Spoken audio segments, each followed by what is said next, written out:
WhatsApp everyone, welcome back to the channel. तो आज हम शुरू करने जा रहे हैं एक सबसे ज्यादा रिक्वेस्टेड टॉपिक और जिसको लेके बहुत ज्यादा कंफ्यूजन है। टॉपिक का नाम क्या है? Cash flow statement.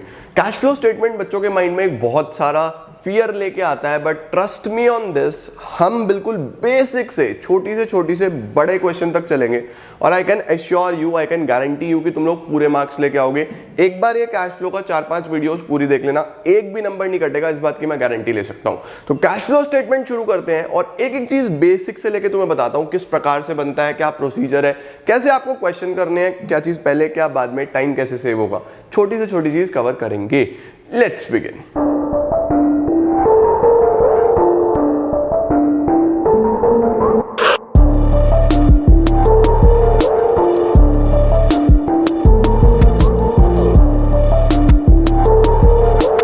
बेटा जी, कैश फ्लो में ना नोट्स की बहुत इंपॉर्टेंस होने वाली है, तो बहुत सारी चीजें मैं आपको लिखवाऊंगा, आप प्लीज साथ साथ नोट करके चलना और अपनी कॉपी में एक शानदार से नोट्स बना लेना, सो दैट एग्जाम टाइम पे रिवाइज करो तो परफेक्ट तुम लोग का रिवीजन हो जाए। चैप्टर का नाम क्या है? चैप्टर का नाम है हमारे पास cash flow statement. Cash flow statement. Statement आप सब जानते हो, स्टेटमेंट एक बेसिकली जैसे बैलेंस शीट एक स्टेटमेंट होता है जो किसी भी चीज का हिसाब किताब दे रहा है। यहां पे क्या है? ये स्टेटमेंट किस चीज का हिसाब किताब देगा? ये स्टेटमेंट हिसाब किताब देगा कैश के फ्लो का। कैश के फ्लो का सर देखो, बिजनेस में दो प्रकार की ट्रांजैक्शंस होती हैं, या तो कैश या क्रेडिट। अब उधार वाली ट्रांजैक्शंस को अगर मैं साइड में रख दूं तो बचती है कैश वाली ट्रांजैक्शंस। तो बिजनेस में कितना कैश आ रहा है या कितना कैश जा रहा है, उसको भी तो एक स्टेटमेंट में रिकॉर्ड करना चाहिए ना, तो उसको बोलते हैं हम लोग कैश फ्लो स्टेटमेंट। ठीक है, फ्लो का मतलब क्या है? दो प्रकार के फ्लोज होते हैं कैश के, या पैसा आएगा यानी कि इनफ्लो, या पैसा जाएगा यानी कि आउटफ्लो। तो basically we are having two types of flows, inflows and outflows of cash. Sir cash का मतलब क्या सिर्फ कैश है? नहीं, कैश का मतलब है कैश और कैश इक्विवेलेंट्स, यानी कि एक तो प्योरली कैश हो गया और एक हो गया कैश इक्विवेलेंट्स, यानी कि जो कैश से समान चीजें हैं। कैश के समान कैसे सर? जैसे कि आपकी शॉर्ट टर्म इन्वेस्टमेंट्स हो गई, मार्केटेबल सिक्योरिटीज हो गई, तो आप लिख भी सकते हो कैश एंड कैश इक्विवेलेंट्स में क्या क्या आता है। एक तो आपका कैश ही आ गया, एक आपका बैंक बैलेंस आ गया, कैश हो गया, बैंक बैलेंस हो गया, किसी भी प्रकार के चेक्स हो गए, ड्राफ्ट्स हो गए। ठीक है, इसके बाद अगर कोई करंट इन्वेस्टमेंट्स हैं, ऐसा वर्ड दिया हो करंट इन्वेस्टमेंट, या फिर आपको मार्केटेबल सिक्योरिटी दिया हो, मार्केटेबल सिक्योरिटीज, ये वो चीजें हैं जो बिल्कुल बहुत जल्दी कैश में कन्वर्ट हो जाती हैं, मतलब एक तरीके से कैश ही है ये। ठीक है, तो कैश एंड कैश इक्विवेलेंट्स में आपको पता होना चाहिए कि ये सब चीजें हम कवर करते हैं। Cash, bank balance, cheques, draft, ये याद कर लेना, इंपॉर्टेंट है, पता होना चाहिए, ऑल्दो कि कैश जैसी ही चीजें हैं। ठीक है, तो ये तो चैप्टर का बेसिक हो गया। Okay, now what is the procedure? Cash flow बनता कैसे है? देखो, कैश फ्लो जो बनता है वो अकाउंटिंग स्टैंडर्ड 3 रिवाइज्ड, याद रखना, अकाउंटिंग स्टैंडर्ड 3 रिवाइज्ड में इसका प्रोसीजर है। और दो मेथड्स होते हैं कैश फ्लो को बनाने के। सर कौन कौन से? एक होता है डायरेक्ट मेथड और एक होता है इनडायरेक्ट मेथड। एक डायरेक्ट मेथड होगा, एक इनडायरेक्ट मेथड होगा। हमें कौन सा पढ़ना है? Indirect method. डायरेक्ट मेथड हमारे सिलेबस का पार्ट नहीं है, तो इसको आपको पढ़ने की जरूरत नहीं है। आपको सिर्फ और सिर्फ कौन सा मेथड पढ़ना होता है? इनडायरेक्ट मेथड पढ़ना होता है। बट वाइवा वगैरह है, ये है, तो पता होना चाहिए कि दो मेथड्स हैं और हम इनडायरेक्ट पढ़ रहे हैं। ठीक है, अब ये जो अकाउंटिंग स्टैंडर्ड 3 है, ये क्या बोलता है कि कैश फ्लो स्टेटमेंट जब आप बनाओ तो स्टेटमेंट 3 पार्ट्स में बनना चाहिए। याद रखेंगे, स्टेटमेंट को 3 पार्ट्स में बांटेगा। 3 पार्ट्स कौन कौन से होंगे? सबसे पहला पार्ट होता है ऑपरेटिंग एक्टिविटीज। सबसे पहले पार्ट को क्या बोलेगा? Operating activity. This is gonna be the first part. फिर दूसरा पार्ट कौन सा बोलता है? इन्वेस्टिंग एक्टिविटीज, ये आपका दूसरा पार्ट होता है, ऑपरेटिंग, इन्वेस्टिंग। तीसरा होता है फाइनेंसिंग एक्टिविटीज, ये आपका थर्ड पार्ट होता है। ठीक है, अब तीनों ही पार्ट का अपना अलग अलग रेलेवेंस है, तीनों ही पार्ट्स में अलग अलग आइटम्स आती हैं। सबसे पहले फाइनेंसिंग की अगर मैं बात करूं तो लिख लेना, ये बहुत मदद करेगा। फाइनेंसिंग में आपका दो ही चीज़ों से रिलेटेड आइटम्स आएंगी, या तो वो शेयर कैपिटल से रिलेटेड होगा या फिर वो लोन से रिलेटेड होगा। यानी इन दोनों में से कोई भी चीज़, for example issue of shares आपको दिख रहा है, या बाय बैक ऑफ शेयर्स आपको दिख रहा है, या इशू ऑफ डिवेंचर दिख रहा है, डिवेंचर इज अ लोन, तो इन दोनों से रिलेटेड कोई भी चीज होगी तो वो कहां पे आएगी, फाइनेंसिंग एक्टिविटी में आएगी। ये चीज पकड़ लो, पॉइंट्स पकड़ लो छोटे छोटे, एकदम से बन जाएगा, फॉर्मेट रटना नहीं पड़ेगा, ठीक है। अच्छा, इन्वेस्टिंग में क्या क्या आता है? इन्वेस्टिंग में एक तो या तो फिक्स एसेट से रिलेटेड कोई चीज होगी, जैसे लैंड खरीदी, बिल्डिंग खरीदी, मशीन खरीदी, फिक्स एसेट से रिलेटेड, ठीक है, या फिर non current investments, long term के लिए कोई नॉन करंट इन्वेस्टमेंट्स हैं, वो सब भी यहां कवर हो जाएंगी। तो यहां पे शेयर कैपिटल और लोन, यहां पे आपके फिक्स एसेट्स और नॉन करंट इन्वेस्टमेंट्स, ठीक है। बाकी तीसरा कौन सा आता है? Operating activity. Sir operating activity का मतलब? ऑपरेटिंग एक्टिविटी का मतलब आपके नॉर्मल बिजनेस ऑपरेशंस जो भी बच जाते हैं। सर नॉर्मल बिजनेस ऑपरेशंस मतलब कि आपने जो भी बिजनेस को चलाने के लिए आपका काम हो रहा है, भाई माल बेच रहे हो, sale of goods, operating activity में आएगा। बिजनेस को चलाने के लिए सैलरी दे रहे हो, वेजेस दे रहे हो, ये सब ऑपरेटिंग एक्टिविटी का पार्ट है। तो अगर ये चार चीजें हटा दूं, बाकी जितनी भी ट्रांजैक्शंस होंगी वो सब ऑपरेटिंग एक्टिविटी में आ जाती हैं, ठीक है। अच्छा, अब ऑपरेटिंग एक्टिविटी में सर नॉर्मल बिजनेस में कौन से इनफ्लोज होंगे और कौन से आउटफ्लोज होंगे, ये भी बता दो, क्योंकि इससे छोटा क्वेश्चन बन जाता है कि कौन से इनफ्लोज हो रहे हैं और कौन से आउटफ्लोज हो रहे हैं, किसके अंदर, कौन सी एक्टिविटी के अंदर, ऑपरेटिंग एक्टिविटी के अंदर। तो सबसे पहले लिखते चलना साथ साथ मेरे, ठीक है। सबसे पहले इनफ्लो की अगर मैं बात करूं तो सबसे पहला होता है कि हमने सेल करी, सेल्स। सर सेल्स कौन सी होनी चाहिए? कैश की सेल्स, ठीक है ना भाई। कैश फ्लो में सिर्फ कैश की बात कर रहा हूं, क्रेडिट की बात नहीं कर रहा। नंबर 2, आपकी कोई रॉयल्टी मिली, आपको कोई रॉयल्टी रिसीव हो रही है, या फिर कोई फीस कमीशन मिल रही है, कोई फीस मिल रही है, कोई कमीशन मिल रही है, साथ साथ लिख के चलना। या फिर हमें कोई डेटर से पैसा मिला, कैश रिसीव्ड फ्रॉम डेटर्स, इस प्रकार की चीजें हमारे पास इनफ्लोज में आ जाती हैं, ठीक है। उसके बाद सर आउटफ्लोज में क्या आता है? आउटफ्लोज में क्या है? आपने जो भी सैलरी वेजेस दी हैं, सैलरी वेजेस पेड, ठीक है, इनकम टैक्स पेड, ये इंपॉर्टेंट है, याद रखना। इनकम टैक्स भी एक नॉर्मल ऑपरेशंस का ही पार्ट है भाई, काम कर रहे हैं तो इनकम हो रही है तो इनकम टैक्स भी देना पड़ेगा, इनकम टैक्स पेड आ गया इसके अंदर। उसके अलावा अगर आपने कैश में कुछ भी खरीदा है, कैश परचेजेस, रॉ मटेरियल खरीदा, कुछ और खरीदा, पेमेंट मेड, कोई और पेमेंट करी है क्रेडिटर को या कुछ इस तरीके की चीज़ें, वो सब आपकी ऑपरेटिंग बिजनेस से रिलेटेड हो जाती हैं, ठीक है। ऐसे बहुत सारी चीज़ें आ जाती हैं, ETC करते करते आ जाएंगी हमें। अब बात करते हैं हम इन्वेस्टिंग एक्टिविटीज़ की। इन्वेस्टिंग की मैंने आपको बता ही दिया कि इनफ्लो और आउटफ्लो, इनफ्लो और आउटफ्लो। अगर हम इनफ्लो की बात करते हैं तो इन्वेस्टिंग में आप क्या कर सकते हो, आपने कोई भी एसेट बेचा, सेल ऑफ एसेट, चाहे वो बिल्डिंग हो, चाहे वो मशीनरी हो, चाहे वो प्लांट हो, कुछ भी बेचा आपने, पैसा आ जाएगा। आउटफ्लो कब होगा? Purchase of asset. कौन सा? नॉन करंट है ये, purchase of asset. Similarly sale of non current investment and purchase of non current investment, ठीक है। आपने कहीं पैसा इन्वेस्ट करा हुआ है, देखो इन्वेस्टिंग एक्टिविटी है, कहीं इन्वेस्ट करा हुआ है, वहां से क्या आ रहा है आपको? इंटरेस्ट रिसीव्ड या डिविडेंड रिसीव्ड, ये इंपॉर्टेंट है। इंटरेस्ट रिसीव्ड, डिविडेंड रिसीव्ड, ये इंपॉर्टेंट है, इसके ऊपर सावधान इंडिया सवाल लिख लेना, ठीक है। अच्छा, ये आपके इनफ्लोज हो जाते हैं।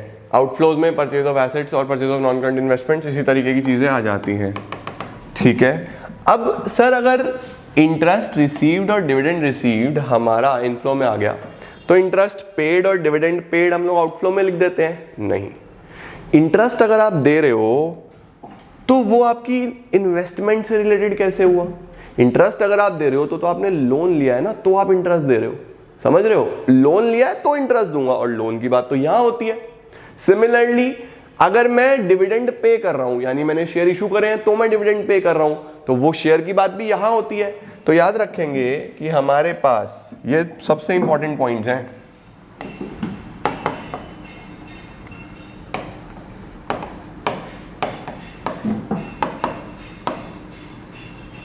इंटरेस्ट पेड,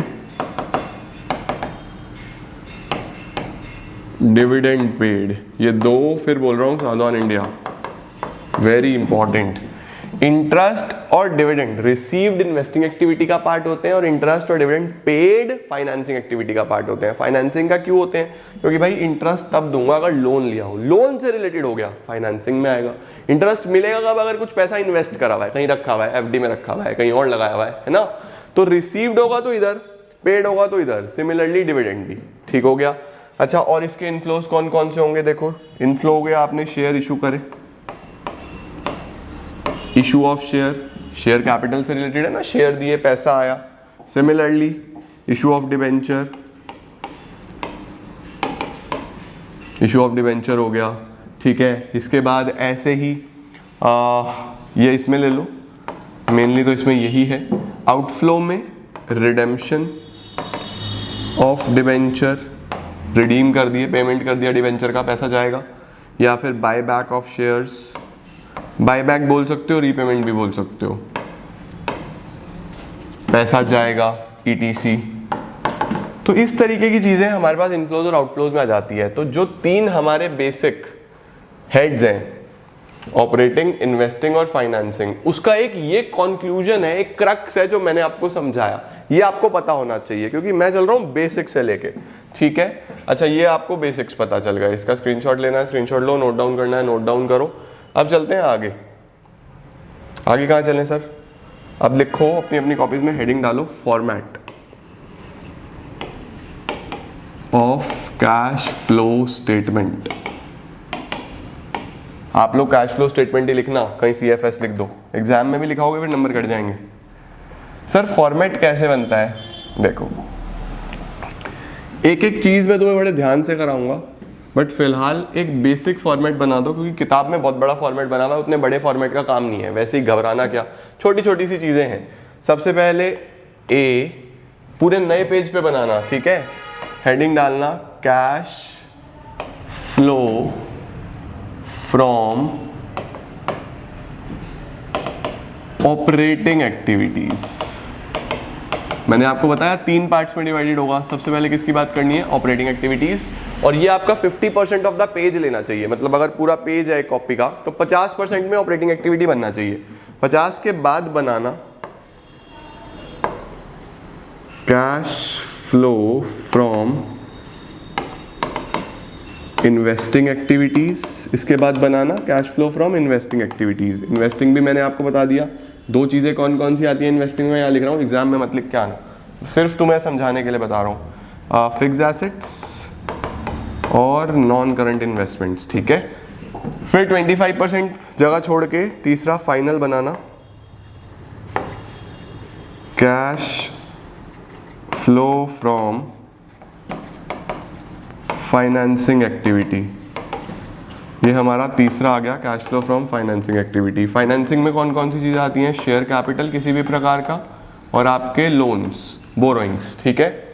ये आपके 3 हेड्स हो गए, operating activity, investing activity, financing activity. शुरुआत कहाँ से होती है? शुरुआत होती है फॉर्मेट की नेट प्रॉफिट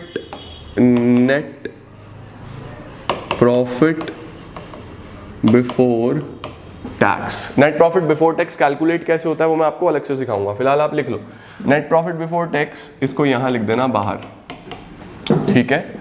फिर एक हेडिंग डलता है adjustments for non cash and non operating items.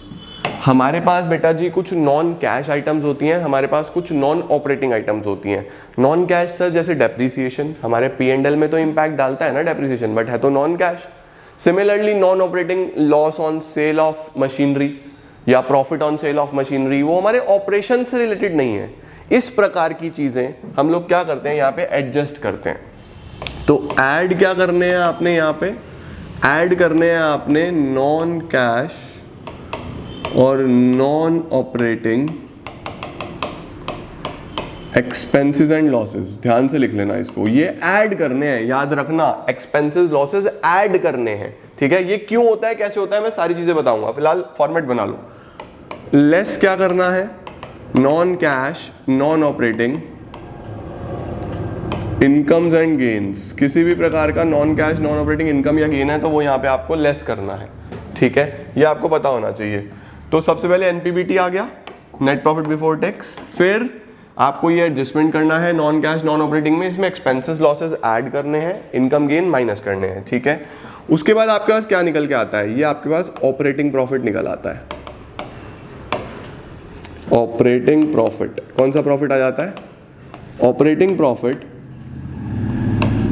Before working capital changes, किससे पहले, वर्किंग कैपिटल से पहले, ठीक है। ये आपने ऐड कर दिया यहाँ पे, ये आपने लेस कर दिया, तो ये आपके पास ऑपरेटिंग प्रॉफिट निकल आया, ठीक हो गया। अब वर्किंग कैपिटल से पहले, वर्किंग कैपिटल क्या होता है पता है, वर्किंग कैपिटल टर्म 1 में बढ़ गया है, वो current assets minus current liabilities. तो यहाँ पे हम क्या करते हैं, अब करंट एसेट्स और करंट लाइबिलिटीज का एडजस्टमेंट करते हैं। अब आपको यहाँ पे ऐड क्या करना है और लेस क्या करना है।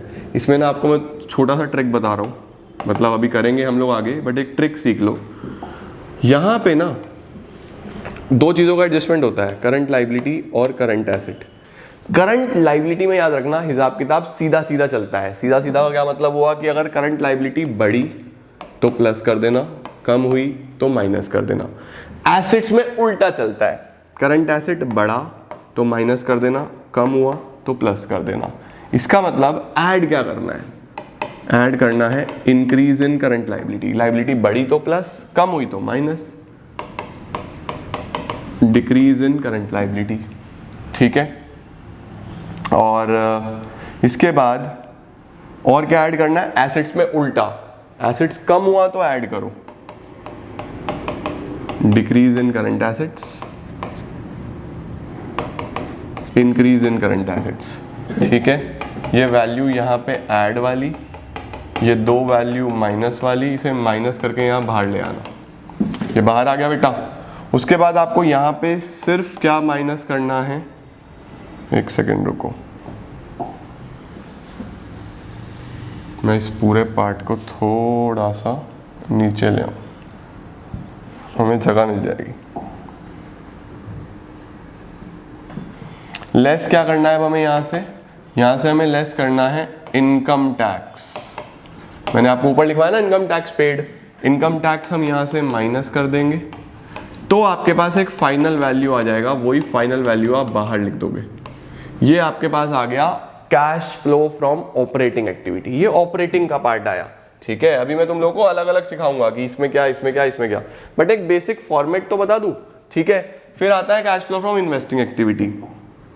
ये जो वैल्यू आई इसको क्या लिखते हैं हम, इसको लिखते हैं कैश फ्लो या फिर used in operating activity. Sir flow कब और यूज्ड कब, अगर पॉजिटिव वैल्यू है तो फ्लो, नेगेटिव वैल्यू आया तो यूज्ड, ठीक है। अच्छा जी, अब इन्वेस्टिंग सीख लो। इन्वेस्टिंग में तो बड़ा सिंपल सा है यार, तुम्हें मैंने बता ही दिया कि क्या प्लस करना है क्या माइनस करना है। अगर एसेट खरीदा तो पैसा गया है ना, तो अगर लिखा हुआ परचेज ऑफ एसेट या फिर नॉन करंट इन्वेस्टमेंट, खरीदा तो पैसा गया, इसको माइनस में लिखना, याद रखना पैसे को देखना है, ठीक है। और अगर बेचा तो सेल ऑफ एसेट या नॉन करंट इन्वेस्टमेंट, तो पैसा आ गया, सही। इसके अलावा पैसा कब आता है, इन्वेस्टिंग, अगर आपने कहीं पैसा इन्वेस्ट करा हुआ है तो यूजुअली इंटरेस्ट या फिर डिविडेंड रिसीव्ड, वो आ जाएगा यहाँ पे आपका। मेनली यही चीज़ें होती हैं। ये आ गया वैल्यू बाहर, ये आपके पास आ गया कैश फ्लो या यूज्ड इन फाइनेंसिंग एक्टिविटी। या आप एज इट इज बहुत सिंपली यहाँ लिख सकते हो, यहाँ पे आ जाएगा कैश फ्लो या फिर used in investing activity, depending on कि पॉजिटिव आ रहा है या नेगेटिव आ रहा है, ठीक है। लास्ट होता है फाइनेंसिंग एक्टिविटी। सर फाइनेंसिंग में क्या करना है, फाइनेंसिंग में भी वही, अगर शेयर इशू करे, ये लिखा है ना शेयर और लोन, इशू ऑफ शेयर्स या इशू ऑफ डिबेंचर्स, तो पैसा आया, प्लस में लिखेंगे। अगर हमने इनका पेमेंट करा, यानी कि रिडेम्पशन ऑफ डिबेंचर्स या फिर रीपेमेंट ऑफ लोन, तो पैसा गया, यहाँ पे लिख भी देता हूँ, रीपेमेंट ऑफ या बायबैक ऑफ शेयर्स, पैसा गया, ये हमने यहाँ पे लिख दिया। ठीक है, फिर हम लोगों ने कोई इंटरेस्ट या डिविडेंड दिया, इंटरेस्ट या डिविडेंड पेड, वो भी पैसा गया। तो फिर आपके पास एक फाइनल वैल्यू बाहर आ जाती है।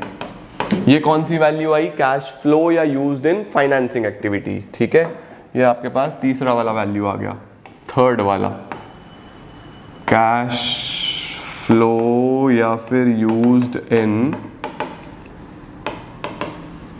Financing activity. अब देखो आपको तीनों ही एक्टिविटीज की वैल्यूज मिल गई, ये ऑपरेटिंग की, ये इन्वेस्टिंग की, ये फाइनेंसिंग की। ये ऑपरेटिंग की थी, फिर ये इन्वेस्टिंग की आ गई, फिर ये फाइनेंसिंग की आ गई। ये तीनों वैल्यूज बाहर आ जाती हैं, इन तीनों को ऐड करना है आपको। और यहाँ पे क्या लिखना है? A plus B plus C, add करके वैल्यू यहाँ बाहर कर दो, तीनों को ऐड करके वैल्यू यहाँ बाहर। इसमें हम प्लस करते हैं opening cash and cash equivalents, opening वाले प्लस कर दो। फिर जो वैल्यू आता है, ये जो वैल्यू बचता है, ये किसके बराबर आ जाता है? ये आता है closing cash and cash equivalents के। आपको ये दोनों पता होते हैं पहले से ही, ओपनिंग भी और क्लोजिंग भी। तो अगर आपका ये क्लोजिंग से मैच कर जाता है, इट मींस आपका क्वेश्चन बिल्कुल ठीक है, आपने कोई गलती नहीं करी है। ठीक है, तो इस प्रकार से ये फॉर्मेट होता है। फॉर्मेट में कुछ भी मुश्किल नहीं है, trust me on this part, की किताबों में बहुत बड़े बड़े फॉर्मेट्स बने होते हैं, बट इतने बड़े बड़े फॉर्मेट्स का काम नहीं है। ऑल्दो यही बहुत बड़ा हो गया, बट तुम्हें थोड़ा थोड़ा बेसिक चीजें समझ में आई होगी। अभी मैं क्वेश्चंस कराऊंगा तो एक एक पॉइंट पे क्लैरिटी दूंगा तुम लोगों को। फिलहाल बेसिक्स बनाने थे, बेसिक्स में मैंने आपको फॉर्मेट शुरू से पूरा बता दिया। जैसे शेयर कैपिटल लोन, तुम्हें पता चल गया कि भाई लोन लिया, पैसा आया तो यहीं पे आएगा। शेयर कैपिटल, शेयर इशू करे, पैसा आया तो यहीं पे आएगा। इस प्रकार से एसेट खरीदा, कोई फिक्स एसेट, तो यहाँ आएगा, बेचा तो भी यहीं आएगा, इनफ्लो या आउटफ्लो। ऑपरेटिंग में मैंने तुम्हें बता दिया, सबसे पहले नेट प्रॉफिट बिफोर टैक्स, फिर उसके बाद non cash non operating items, फिर वर्किंग कैपिटल के बाद current assets current liabilities adjust करनी है। इस प्रकार से पूरा फॉर्मेट बनता है। तो ये फॉर्मेट बना लो। अब फॉर्मेट के बाद हम लोग नेक्स्ट क्लास से एक एक एक्टिविटी, एक क्लास में पूरा इसमें लगाऊंगा ऑपरेटिंग में, एक इन्वेस्टिंग में लगाऊंगा, एक फाइनेंसिंग में लगाऊंगा। 3 क्लासेस तीनों एक्टिविटीज पे अलग अलग लगा के ये पूरा कर देंगे। फिर हम बड़ा क्वेश्चन लगा देंगे, तो 5 से 6 क्लासेस में आपका कैश फ्लो स्टेटमेंट बिल्कुल अच्छे से हो जाएगा और तुम्हारे 6 से 8 नंबर जो बोर्ड्स में आ रहा है टर्म 2 में पक्के हो जाएंगे। तो अच्छे से करके चलो एंड एक एक पॉइंट बहुत अच्छे से बनाना, शुरू से लेकर लास्ट तक तुम्हें पूरा कैश फ्लो आसानी से समझा दूंगा। ठीक है, तो आज के लिए इतना ही। उम्मीद है कि तुम लोगों को समझ में आ गया होगा पूरा का पूरा पार्ट। फॉर्मेट आपने बना लिया होगा, ये बेसिक्स इनफ्लोज आउटफ्लोज लिख लिए होंगे, एक्टिविटीज समझ में आ गया होगा, मेथड समझ में आ गए होंगे, कैश एंड कैश इक्विवेलेंट क्या होता है पता चल गया होगा। आगे बढ़ते हैं और फिर और चीज़ों की तरफ चलते हैं। वीडियो को शेयर जरूर करना अपने फ्रेंड्स तक, क्योंकि इस वीडियो में बच्चों को बहुत प्रॉब्लम आता है, इस पूरे चैप्टर में ही बहुत प्रॉब्लम आता है। तो बड़े अच्छे से शेयर कर देना और लाइक कमेंट करना तो तुम्हारी इच्छा है, तुम लोग कर ही देते हो। I am super proud of you all. Thank you so much guys, I am gonna see you all super soon.